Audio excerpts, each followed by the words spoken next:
हम chromosomal mutation के बारे में, गुणसूत्रीय उत्परिवर्तन के बारे में आज यहाँ जानते हैं। देखिए, कोई भी स्पीसीज है, कोई भी जाति है, उसमें गुणसूत्रों की संख्या व संरचना में समानता पाई जाती है कि इसमें इतने गुणसूत्र हैं, तो जैसे ह्यूमन में 46 क्रोमोसोम है तो उतने ही रहने हैं।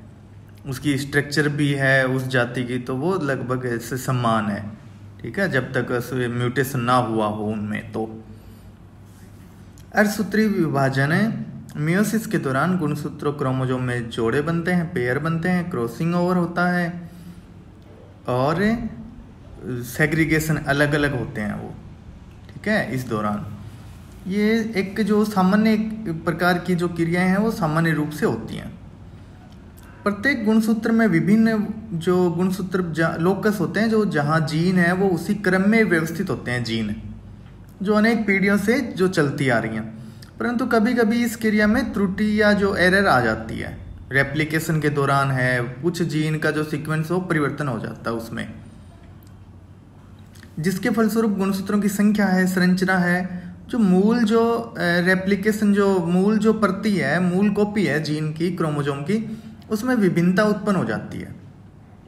या फिर कुछ कृत्रिम रूप से भी जीवों में उनके गुणसूत्र क्रोमोसोम में स्ट्रक्चरल संरचनात्मक है, संख्यात्मक परिवर्तन है, वो भी कृत्रिम रूप से भी ये किए जा सकते हैं।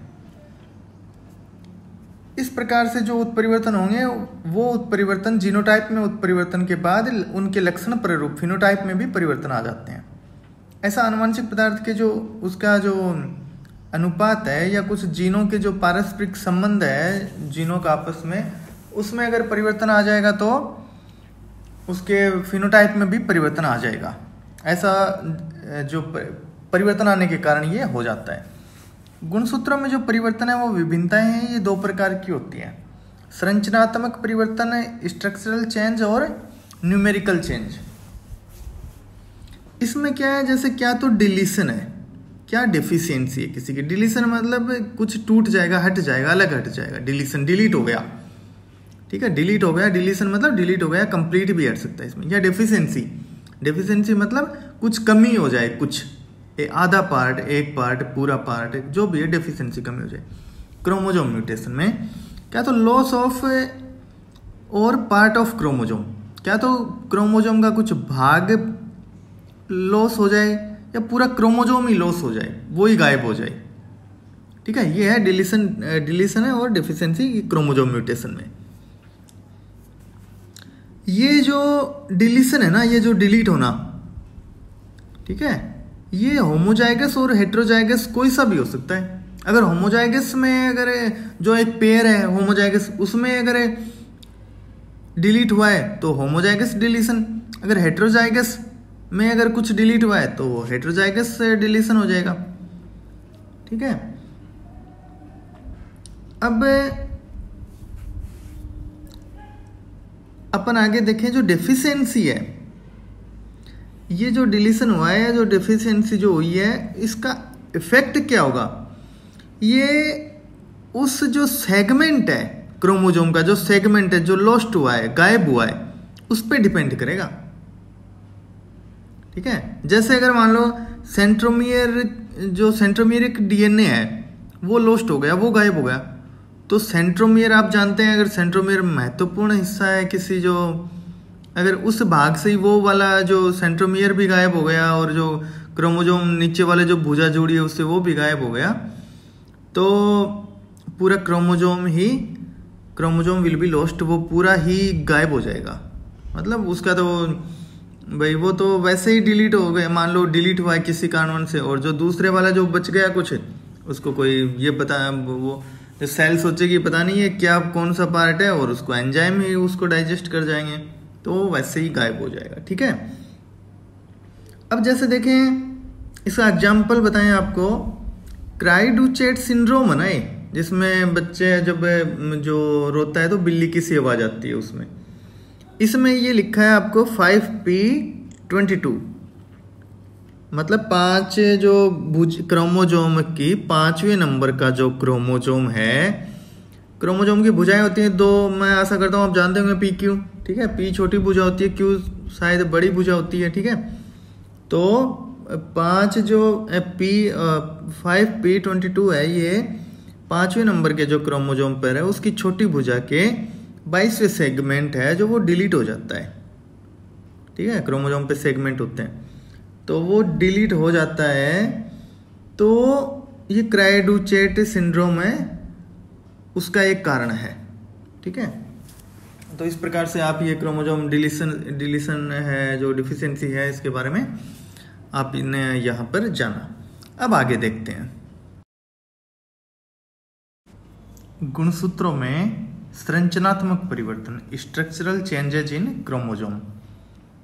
नॉर्मली क्या है, जो क्रोमोजोम के स्ट्रक्चरल में जो भी स्ट्रक्चरल जो चेंज होते हैं, संरचना में जो होने वाले जो परिवर्तन है, ये क्रोमोजोमल एबरेशन या गुणसूत्री विपथन, इनको अपन कहते हैं, ठीक है।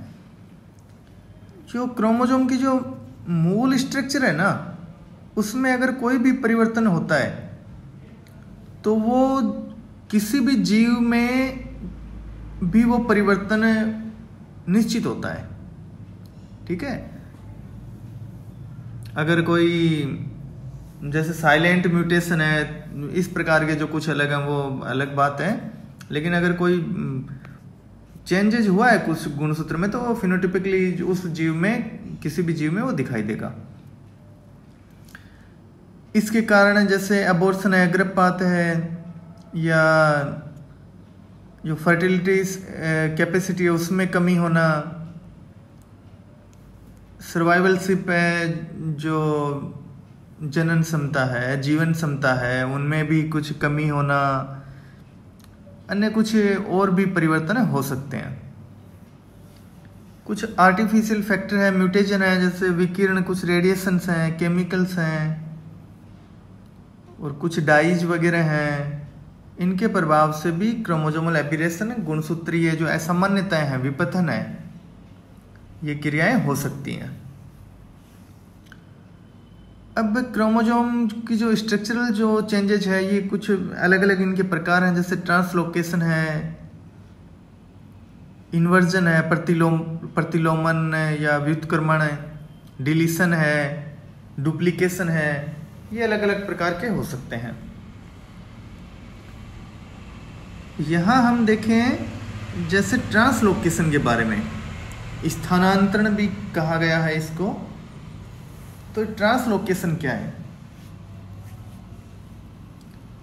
जैसे क्रोमोजोम है उसमें क्या, तो ये जैसे एक यूनिलेटरल, एक दिशीय है या द्विदिशीय, ठीक है, बाइलेटरल है या यूनिलेटरल है, एक पार्श्व में, द्विपार्श्व में, रेसिप्रोकल ले लीजिए आप, ठीक है, रेसिप्रोकल व्युत्क्रमण जो क्रॉस है।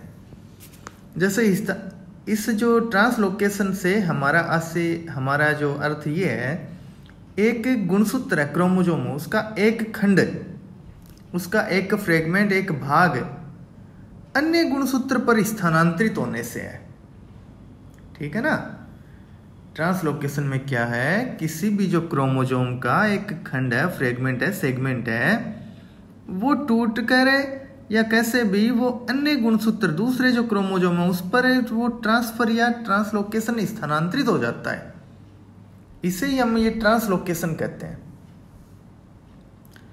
ये है यूनिडायरेक्शनल है, एक दिशा में, ठीक है, या यूनिलेटरल है, बाइलेटरल है, ठीक है। ये ट्रांसफर ऑफ क्रोमोजोम सेगमेंट है at a non homologous position within chromosome और बिटवीन द क्रोमोजोम, क्रोमोजोम के अंदर भी और या जो क्रोमोजोम के जो बीच में भी है, या जो दूसरे जो क्रोमोजोम है उनके बीच में ये हो सकता है। अब जो अभी बताया आपको, जो नॉन होमोलोगस क्रोमोजोम में गुणसूत्र के जो खंड है, इनमें अगर पारस्परिक जो स्थानांतरण होता है ना, तो इसे रेसिप्रोकल ट्रांसलोकेशन या व्युत्क्रम जो स्थानांतरण है, ट्रांसलोकेशन है, या सेगमेंटल इंटरचेंज भी इसे कहते हैं अपन, ठीक है। अब जैसे ये यहाँ पे लिखा है हेटेरोजाइगस और होमोजाइगस ट्रांसलोकेशन। ये हेटेरोजाइगस ट्रांसलोकेशन क्या है? इसमें देखिए क्रोमोजोम है, जो नॉर्मल क्रोमोजोम है तो जैसे कोई होमोलोगस क्रोमोजोम है, ठीक है, वही एक होमोलोगस है, वो जो क्रोमोजोम है समजात गुणसूत्र। इसमें क्या है, जब एक युग्म एक पेयर के दोनों जो होमोलोगस क्रोमोजोम पर है, ये जो कुछ असामान्यताएं हैं, मतलब एक जीन टूटकर किसी दूसरे पर जा रहा है, एक क्रोमोजोम का भाग किसी दूसरे पर जा रहा है, तो इस प्रकार की जो असामान्यताएं हैं, ये जब एक युग्म के जो दोनों होमोलोगस क्रोमोजोम है ना, उस पर अगर होने की अवस्था में इसे जो ट्रांसलोकेशन होमोजाइगोट, ये होमोजाइगस ट्रांसलोकेशन कहते हैं। अगर जो कोई पेयर है उसके अगर एक जो समजातीय गुणसूत्र एक होमोलोगस क्रोमोजोम पर होने की अगर इसी असामान्यता को अगर एक जो होमोलोगस क्रोमोजोम है उस पर होने की दशा में इसको अपन कहेंगे हेटेरोजाइगस ट्रांसलोकेशन। क्योंकि जो होमोजाइगस जो क्रोमोजोम है उसके अलग अलग जो क्रोमोजोम पर हो रहा है ना, तो हेटेरोजाइगस। अगर एक ही वो जो क्रोमोजोम होमोलोगस पर है तो दोनों पर एक साथ एक जैसा हो रहे हैं तो होमोजाइगस, वरना हेटेरोजाइगस। अब इसमें आगे देखते हैं अपने, आप इसमें देख पा रहे हैं ये है होमोलोगस ट्रांसलोकेशन।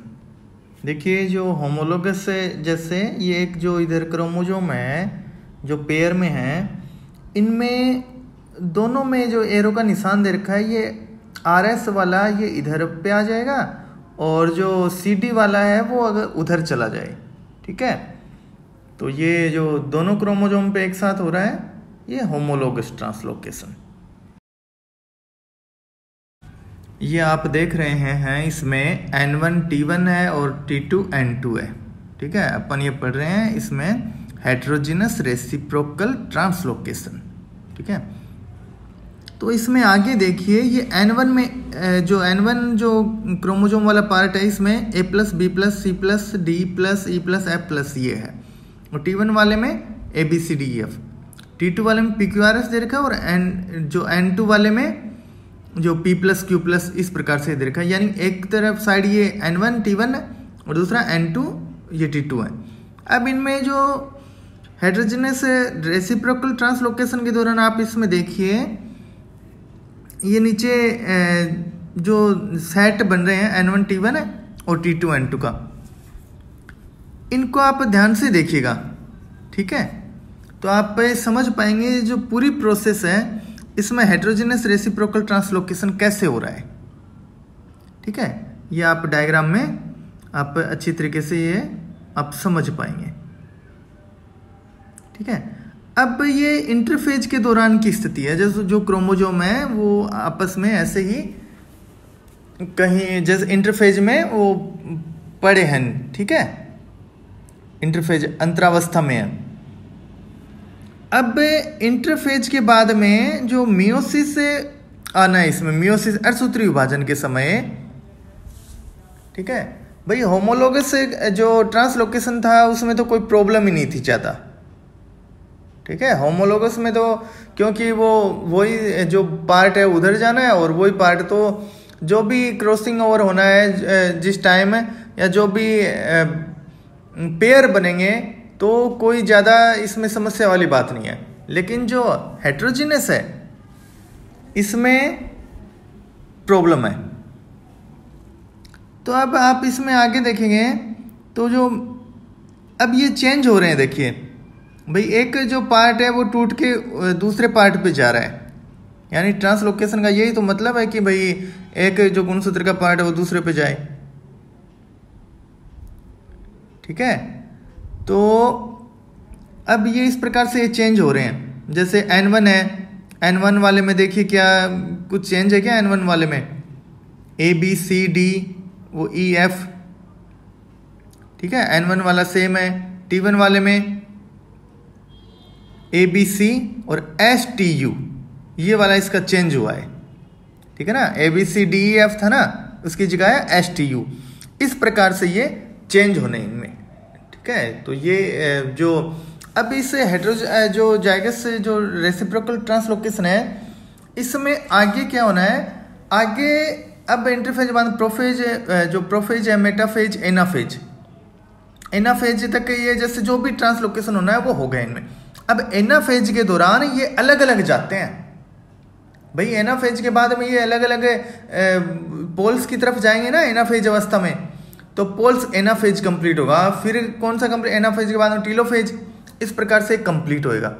फिर क्या बनते हैं, गैमीट्स बनते हैं, युग्मक बनते हैं। अगर ये ऐसा जो ट्रांसलोकेशन जो जिस गैमीट में जो क्रोमोजोम जाएगा, अगर वो उसमें गलतियां हुई हैं, उसमें एरर आया है, तो क्या जो उसकी प्रोजेनी होगी, जो बच्चे होंगे, उनमें भी प्रॉब्लम आएगी, ठीक है। अब इसके एनाफेज में 3 जो चांस बनते हैं वो आगे देखते हैं अपन। ये एनाफेज की जो एनाफेज के दौरान इस प्रकार से ये अलग अलग ये इस पोल पे जाना, अब किस पोल पे किस दिशा में जाएगा, इसकी 3 जो कंडीशन बनती हैं।